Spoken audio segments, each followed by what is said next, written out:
আচ্ছা মা, বাচ্চা কিভাবে হয়? বৌমা, এটা তুমি কি ধরনের প্রশ্ন করলা? কি আবার? আমি তো আপনাকে জিজ্ঞেস করলাম যে বাচ্চা কিভাবে হয়। এত কিছু তোমার জন্য কাজ নেই, ঘুমাও তো। কেন জানতে হবে না? অবশ্যই জানতে হবে।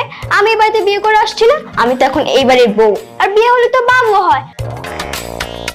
আচ্ছা মা, আমি না ছোটবেলায় একটা কথা শুনছিলাম, ফেরেশতার আয়েশা এসে নাকি বাবু দিয়ে যায়। এ মানে আমাকেও কি একটা বাবু দিয়ে যাবে? হ্যাঁ বৌমা, ফেরেশতা তোমার কোলে একদিন এসে বাচ্চা দিয়ে যাবে। এখন ঘুমাও। মা, আরেকটা খুব জরুরি কথা ছিল।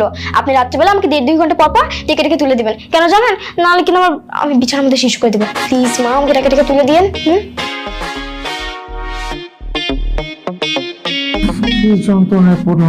ঠিক আছে বাবা, রাতে তোমাকে ঘুম ভাঙিয়ে আমি হিসু করাতে নিয়ে যাব। এখন দয়া করে ঘুমাও বৌমা। ঠিক আছে।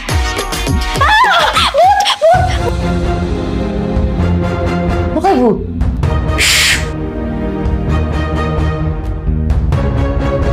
বৌমা, আমি ভূত না, আমি তোমার শ্বশুর। সরি বাবা। এই, তুমি এখানে কি করছো? এদিকে এসো। এই, তুমি একটু বাইরে আসো তো, তোমার সাথে কথা আছে। বাইরে এসে কি করবো? আসো তো। ঠিক আছে, ছাড়া আসতেছি। এই বৌমা, তুমি শুয়ে পড়তে, আমি দেখি কি হয়েছে। আরে বাবা, কি পাগলামি করো না তুমি।